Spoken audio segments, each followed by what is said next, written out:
I'm not gonna answer shit. Shit, where do we get to?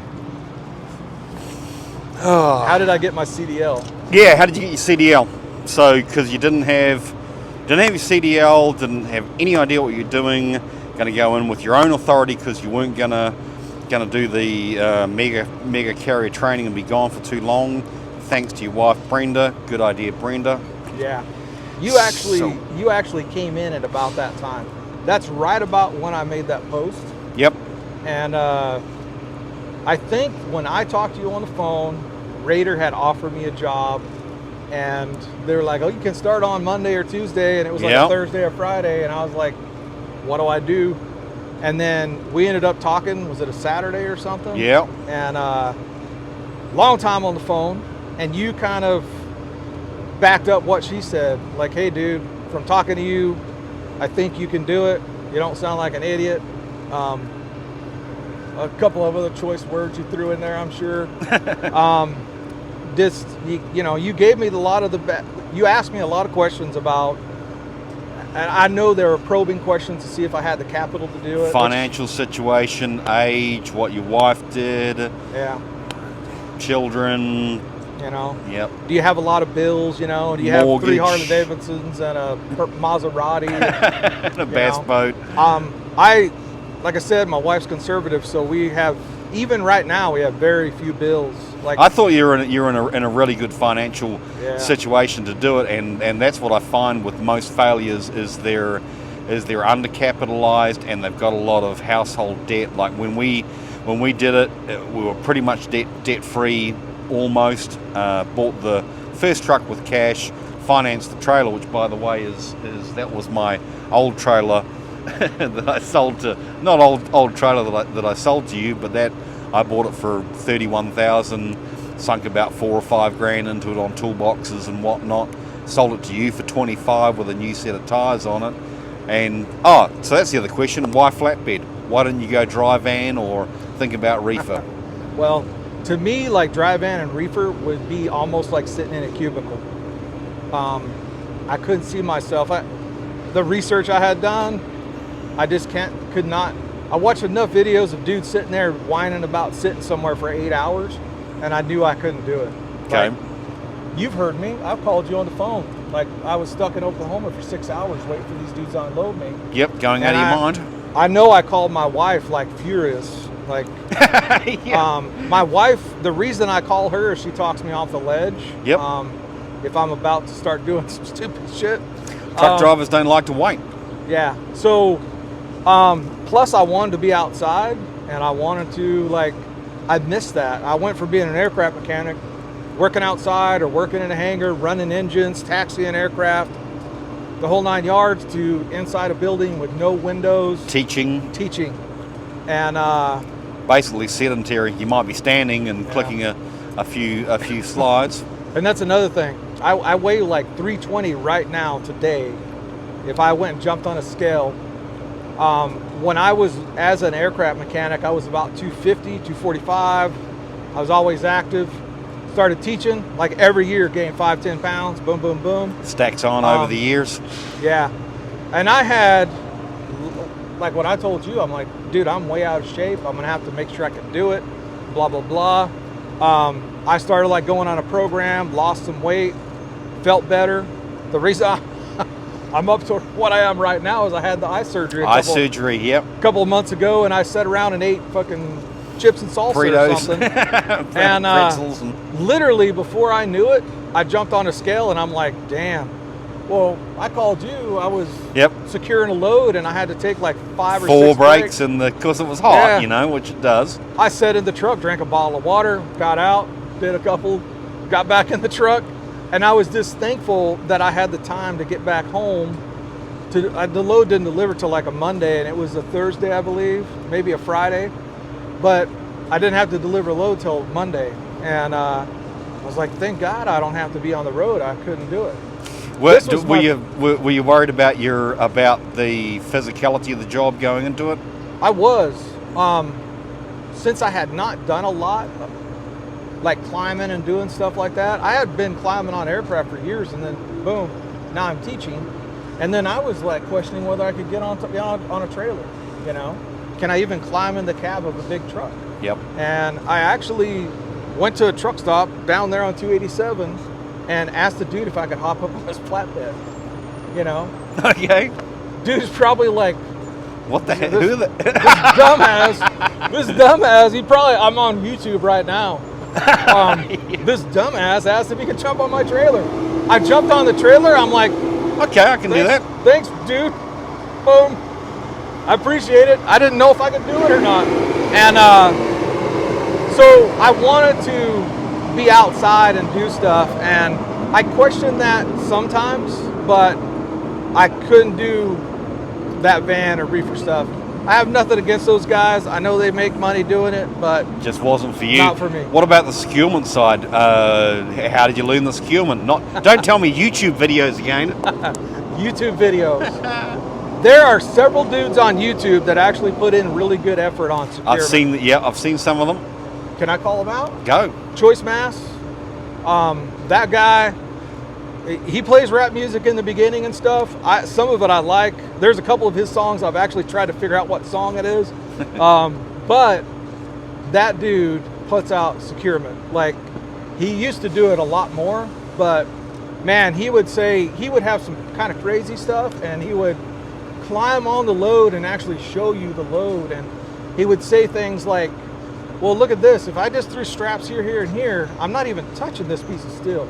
Right. That's gone, you know, and that has happened to me hauling steel, where I got up on the load and I'm like, damn, you know, I've got to put some timber up here to hold that down. So I can get some securement around. When I leased on with this company, we had to go through a day course, and I'd done pretty much like you, was watch YouTube videos and actually driving down the road, because we were still driving with Old Dominion at that stage, and I'd get on the radio and ask a lot of questions of other drivers and just grind them, because you know how drivers like to talk, and found out a lot that way, and had a lot of it set in my mind. And it was one day of securement class training where it all came together, because you got the ideas in your mind and you can see it, but it's once you actually do it yourself, and it all clicks. It's not a lot to learn. Yeah. And there's always asking other people too, you know, if you get a load on, going back to TTR, the truckers report, hey guys, what do you think about this securement, or what do you think about this load? And I did that. How many weeks ago was that? 2 weeks ago? I did that. Like, I didn't post pictures though, which I got scolded for. Need pictures. But I mean, I figured it out. And if I went to that same company and hauled the same exact thing today, I'd be done in an hour. What took me 4 or 5 hours, and literally, I drank 10 bottles of water, and I was having hand cramps when I was done. But I just refused to not do it right, or to do it the best that I could. I just wasn't going to have anything. I'm not going to have anything fall off my truck. And you know, just between talking to you, watching those guys on TTR post stuff, the flatbed section is phenomenal in my opinion. All the other stuff on TTR is good, but the flatbed group's pretty darn good. Crazy helpful. Like, if I post a picture and it's not right, they're going to tell you. Yep. But it's not in the same way that you would get, for the most part, that you get on like a Facebook forum where you got jackass after jackass. Dickhead answers, yep. Like, non-helpful. You know, just posting stupid stuff that doesn't help anybody. Yep. These dudes will literally show you how they would do it, and a lot of them have pictures to back it up, like, here's how I do it. Yep. And then somebody might say, well, I've always done it like this, and is this legal? And, you know, I posted a couple pictures like how you hook your chains. Hey, is it okay to do this? Because I was somewhere and they told me I'll get a DOT will give you a violation, and they're like, bullshit. You know, I've also watched a lot of other guys secure, so if I'm going into a yard and like what you're hauling right now, if there was 2 trucks ahead of me, I'm not just going to sit on my phone. Go up and ask the driver, hey, I've never been here before. Yeah. How do you secure this? What are you supposed to do? I'll ask the fork truck driver. Ask the shipper, yep. When I go in to check in, I'll look at the wall to see if they have any, like, sometimes instructional, they'll have pictures. Yep. Look for all the signs. And literally, like, maybe it was my little bit of training when I was a teenager with the chemical shit, but Most of it was YouTube, TTR. You know, was that Super Trucker Dan has a good channel where he shows a lot of his securement. Yep, on YouTube. Yeah. And then I think first or second load I hauled, I called you, sent you a couple pictures. I'm like, what do you think of this? Look at this masterpiece. And your response, which was a great response, well, what do you think about it? How do you feel about this? Yeah, how do you feel about this? And you're the one driving it down the road, buddy. And I was like, well, I think it's going to be fine. And you were like, well, what about just throwing some chains here and here and forgetting that other shit, you know? And you said it in different terminology, but it was, you know, that's my way of talking. And, how long have you been doing it now? Well, September will be 2 years. So it's been that long. Okay. My authority went active September 2020. Yep. Matter of fact, I looked at my CDL today because I had to redo my DOT physical. I had to submit my paperwork, and I was just like, when did I get my CDL? September 3rd, 2020. Okay. My authority went active September 20-something, 2020. Because I submitted that stuff right away, and that's all I was needing for my insurance. That was in the middle of COVID too, and that was a bit of a. So back to so how did you get your CDL? I went to the little. I don't even remember the name of the company honestly, but they had a little like a 6 or 7, 8, 9-speed truck and pulling a little 28-foot trailer. You showed up. You did pre-trip in the morning. You went to a church parking lot. You did your backing maneuvers. Yep. The only driving you did was around the patch to back up again. Yeah. And every day you would do like a straight line, or you would do the offset, or you do the parallel park. They kind of changed it up every day. Some day you would do one and then the other. They normally had 2 trucks there, and they would have probably 10, 12 people, maybe more, waiting in line, one at a time. Boom. Hotter than hell, you know. Except this was probably August in Texas. Just waiting for your turn, and it was on the other side of the Metroplex. So every morning I'd get up, drive my ass over there through traffic, do pre-trips with I shouldn't even say this. I won't say it. With another dude that was in the class. The dude was good though, I will say. He helped. I helped him hopefully. But there was a language barrier. But we got through it, you know. And then the only time you actually drive the truck on the road is when you go to take your test. The morning of your test, you show up at like 4 or 5 a.m. And this is self-paced, so you can do it in a week or 2 weeks or whatever. Okay. You show up at 4 or 5 a.m., dude sits in the passenger seat and says, okay, we're going to drive the route that you're going to drive on your CDL exam. So depending on which town, like Grand Prairie, Dallas, Fort Worth, whichever DMV it is, they all have these patterns. Different routes, yep. So you would drive the route, and he would say, okay, they're right about here, they're going to ask you, what was the sign on the right, or what's the clearance of the bridge? Overpass, yeah. And they're going to simulate a railroad crossing. What are you going to do if there's a railroad track? Yeah, roll the window down and turn the stereo off, and put the cigarette out, and take the heroin needle out of the arm, and so I still remember this. 4 o'clock in the morning, 5 o'clock in the morning. The guy that was the trainer, he was a nice guy. Like, I'm not saying it didn't help. Like, I got my CDL, but he would say things so fast, and I'm like, blah blah blah, like the railroad track thing. No shifting across the tracks. What the fuck? What do you mean by that? No shifting, like no shifting the steering wheel? What do you mean? Like, I never even thought about the transmission. Yeah. So I had to ask him, like, wait a minute, stop. Slow down. What do you mean? And then he told me, and I'm like, felt like an idiot, you know. And then, you know, show up your 10 o'clock appointment time, and you know, do your pre-trip, which I had not many problems with the pre-trip. It was just the terminology. I'm a mechanic, so you know, I kind of fairly second knowledge recognize, and I just kind of in my mind mentally, whatever, you know, in Texas it's sections of the truck or the whole truck and trailer, depending on which card you draw. So they hold a card and they spread it out, and you pick one, and then you flip it over, and A is the engine, B is this section, C is this section, and D is everything. Huh, that's weird. So I wanted engine. I felt real comfortable there. So when she was shuffling her little cards, I saw like before she put them down, and as she started to shuffle them, I just followed it, and I'm like, that one. Did you go to the DMV and practice card counting? So that's weird. I watched dudes fail their pre-trip left and right. Like, it's so common there. Did you hit the practical the first time? The pre-trip I hit no problems. Yeah. The backing, I think you probably remember me calling you on the backing. The straight line back, like, I didn't have any problems backing. The straight line back in training, they put 2 cones. And they're always like, hey, you back up between these 2 cones, right? Yep. And then you stop.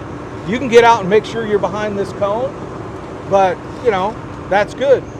Well, the morning of my practical, the backing, I had a lady that I had was super non-talkative, and she went over the instructions. She said, you're going to back up behind these 2 cones. My mind, training between the 2 cones. Yep. So I asked her, do you mean this cone or this cone? She said, I cannot tell you. And then she had the form that they grade with. Yep. I'm like, okay, I'm going to do it like I did in training. They trained us everything else. Back up, stop between the 2 cones, jumped out, looked, I'm between the 2 cones, bumpers behind the first one. Yep. Toot. She looked down, called me out. Fail. I said, this cone. Failed me. I had to pay another $600 or whatever to rent their truck. Somebody's making money. Yeah, there's some backhanders going on there. But how about the practical? I didn't have any problems with the practical. The driving test. Yeah, that wasn't an issue. Okay. I have a 33-foot fifth wheel, which is longer than the trailer they had us pulling. So you're used to pulling long stuff. So I'm used to that. Even Longer though, stuff. I'm pulling it with a pickup truck. I've pulled stuff all my life. Jet skis, boats. I've had boats or something for years. So whammo, we've got our license now. Authority went goes active shortly thereafter. And then I had to wait for IFTA, which took forever. Oh, did you have you had to have your insurance instated before the authority went active? Yeah. Okay. So and you paid for that in one annual chunk, right? I paid the insurance all cash. Did you have the truck at that stage? Yes. I picked up the truck from, can I say his name? Diesel Dave on Diesel TTR. Dave on TTR. Shout out. It's a California truck, no rust. What year is it? 1994 through 79. 379 Peterbilt with what engine? 3406E. Transmission. 13 speed. Rear ends. 336. Sitting on what rubber? 24.5. Damn it! 2 years in, you're a trucker, brah. Yeah, I kind of wish I had 22.5s or 24.5 low pros because it sets my trailer up a little higher than I want it to be. Okay, so we went out to California, got the truck, just drove out there and smashed gears all the way back. Me and my daughter drove with me in my wife's car. We stopped off at Vegas for a night, went down to Dave's place in California. Dave and his wife treated us like king and queen, invited us them to their home. Dave gave me a really nice walk around of the truck, fired it up. We went around the block, came back. It was about to get dark and we needed to get on the road. And when I went to pull out, I forgot to release the brakes. So I'm like, and Dave, your truck's broken, mate. Yeah, the clutch on this transmission is not very old and it's on. Like when you go to release this thing, it's on. It's grabbing. You have to there's a feel for it, probably like your truck has a feel. Yep, they all do. So I thought that's what it was. But no, Dave's like, oh, you got to release the brake. And then I tried to release the trailer brake when I didn't have a trailer. I was all flustered, man. Sitting in that thing to me was like, I had taxied some fairly large corporate aircraft. Sitting up like that, I was used to sitting up, but not in a highway vehicle. Highway vehicle, yeah. So I was like, if I could use the real words, I'll just tell you I was scared shitless. Yep. And my daughter was hungry, and she's like, they're like, oh, there's a Subway down here. You go to the right, left, right, down, and It's right in this parking lot. Honey, we can't. Okay. We're not getting in there in a hurry. Well, she went ahead of me in the car. Yep. She found the Subway. I never found the Subway because I was terrified. I pulled into a parking lot like of a grocery store, and I'm like, why did I do this?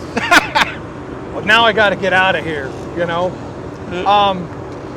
So what was happening, I had shifted the transmissions on those little trucks, and I could not figure the timing out to smoothly Yep. shift on Shift this to truck. 13 or an 18. And what I would have to do is I would be fine as long as I could keep rolling. But if I missed a gear, I couldn't get into gear. I have to stop and start over again. So here's me, flashers on, pulling over. Mirror. Can't get it into a gear. Start again from scratch. Start again from scratch and Yep. hope it goes well and hope nobody stops in the front, you know. And I just took it slow, finally got on whatever interstate we were going, and I think I'd probably driven about 20, 30 miles, and we came upon an accident, and it was a container truck flipped over. And that was an eye-opening experience, like, oh shit. Oh, this you know? could be me next. Yeah, and luckily my daughter was before the accident. She never saw it, or she probably would have been terrified for me. And we made it to Arizona and through the way station, which was closed, and then stopped at a truck stop on the other side of the border. And I still remember trying to find a spot to park the bobtail. And we ended up parking way down the street, and my daughter parked her car, or my wife's car, at the truck stop, you know, like in front of it. Yep. And I went and escorted her back because I didn't want her to get, you know, messed with by some crazy trucker. So she was wearing pajamas and carrying a pillow. And I was like, hey, at least you're not wearing like mini skirt or whatever. But we got back and we both slept in the truck. And I remember waking up thinking, What the hell have I done? what have I done to myself? What man? am I doing here? How many? Still rocking, but the battery's going to die out. It's down to 20% again. Damn. So we stopped at the Grand Canyon, stayed in a hotel, and then we split. She wanted to go see some sights on the way back, and I wanted to avoid the New Mexico scale. Yep. So I went down into the woods of Arizona and came out into New Mexico on a road I've been on many times in a car. On the Saddle, Comado area. Boogied my way down Socorro and then up to my mother's house in Los Lunas, New Mexico, and parked. Funny thing is, my daughter was in Los Lunas as I was going through Los Lunas, and I had to stop and start over on Main Street in Los Lunas. Oh, with the gear shifting. Yeah. Yep. But I had gotten better, and I had called you, and I told you, hey, this is a horrible idea. I think you called me quite a few times over the shifting that I tried to. I can't downshift. You said, hey, by the time you get there, you'll be able to. You gave me a couple of pointers, and by the time I got there, that one time in Los Lunas was like the only time that day I had to like restart over. Yep. And that was getting better. And then somewhere along the line, you gave me some points on downshifting, the RPMs and all that. And I hit that one day, boom, light bulb kind of kicked on there.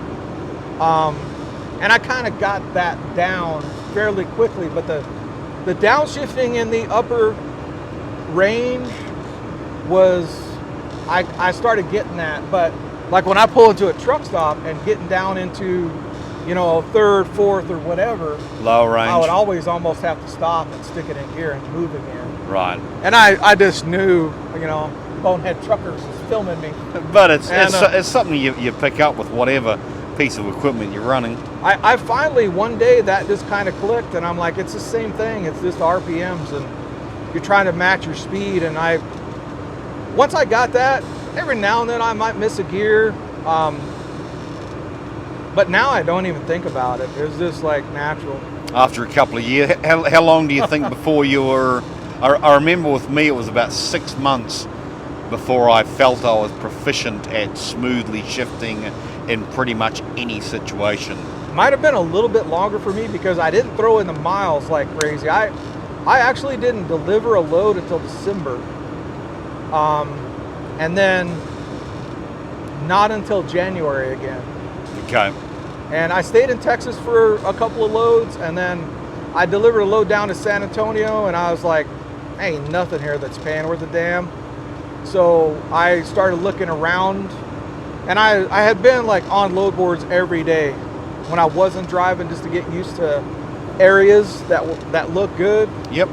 And I knew San Antonio wasn't it, but the load I took down there was for experience. It was not for revenue. Just training runs. Yeah. Yep. It's like, if I can do this, let me. Well, do you this. had the benefit of being able, like, you didn't have to hit the ground running hard. So how much do you pay for the truck?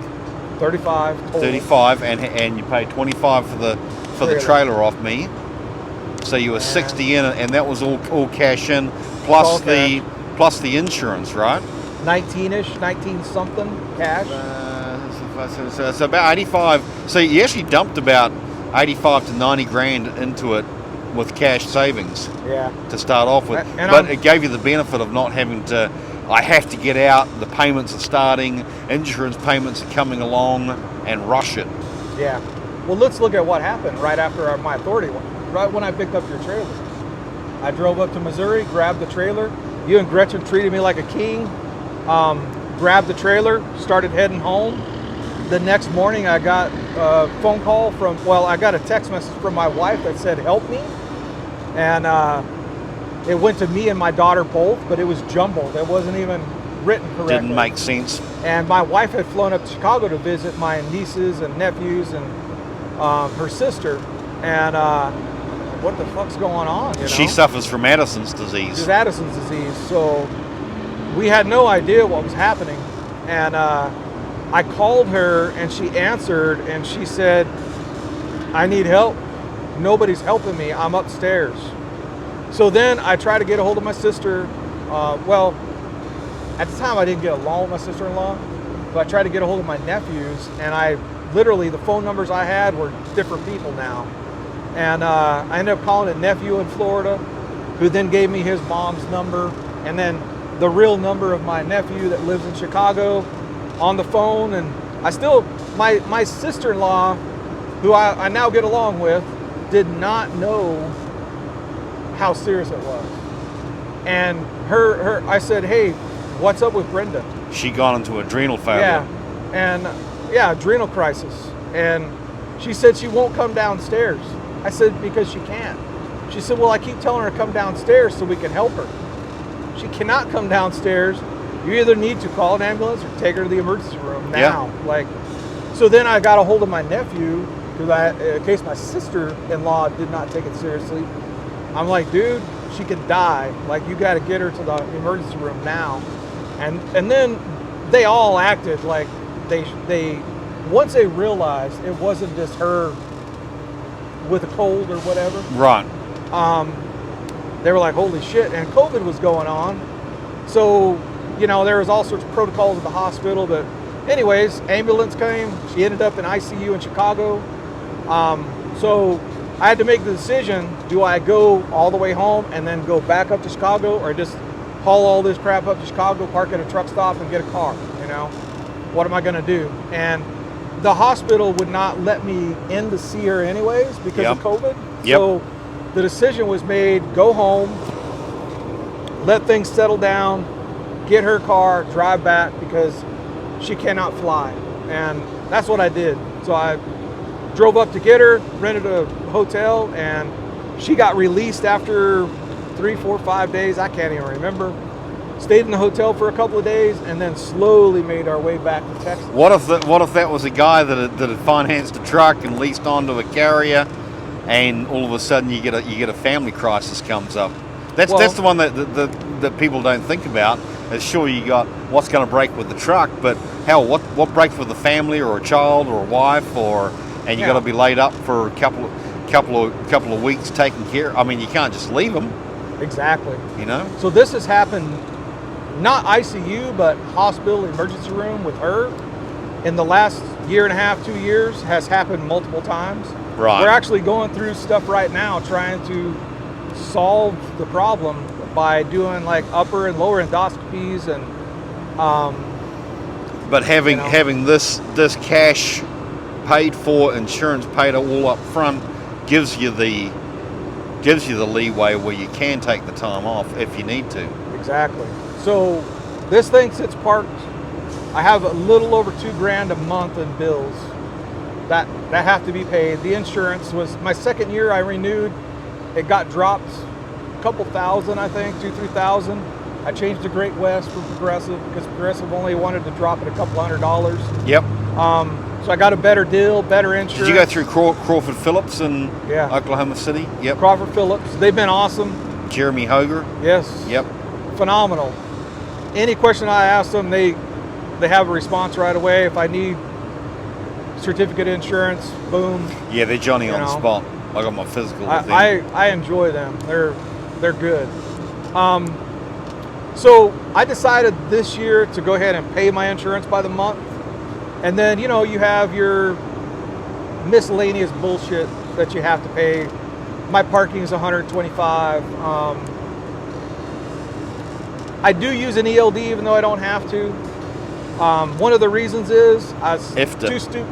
Well, IFTA, and initially I was like, I don't want to make a mistake on paper logs. I remember that. I said paper logs are pretty easy. I can show you in a half an hour how they work, but you're pretty adamant on putting an ELD in there. I ran off paper logs the first month, and it wasn't bad. Matter of fact, in some ways it was better, of course. But the thing with me and organizational skills, I use my ELD as my IFTA. It tracks everywhere I go, every state that I go in, how many miles I go. So when I go to file for IFTA, I go to my laptop or iPad, boom, hit the dates for the quarter, every state I've driven in, how many miles. I go to IFTA, file everything, done. I do it for convenience, and I'm not a dude that's gonna go run. I don't have any desire to go drive 11 hours, stop for 5, and drive for 11 hours and cheat. If somebody wants to do that, I'm cool. Like, that's your business. I like my sleep a little bit better. I'm not going to do it. I'm good for I think the most I've driven in one day is 600 plus. That's enough. But I'm literally like 400. I start looking, where am I going to stop if I haven't decided already? 500, I'm stopping somewhere unless I'm going to be late or I want to get home. Right. So I normally drive the most when I'm headed home. I drive the least when I'm going somewhere. But I tend to get there a day early unless... So far you haven't found much restriction with the ELD? No. There's been a few times... A couple of times where you might have to stop short of the house for... There's been a few times, like I had to stay in Wichita Falls once. Yep. That kind of burned me up. But just up the road. It was okay because if I would have got home, I would have been dead anyways. Right. I had a tarp load that came out of Alabama, and it was great. It was actually great that I had to stop, because when I stop, a lot of times I'll pop the hood and I'll do a walk around, and I popped the hood and I looked down and I had broken a shock mount on the front. Right. I hit a huge, like Oklahoma, Arkansas border, I hit a huge, I don't know what you want to call it, where they weren't doing shit for, making it safe, and I boom, and broke one shock mount and bent the other. Yep. Yeah, that's right. I remember that. So yeah. I had to get that fixed. And you love those roads tearing up your suspension? Yeah. Hang on a second.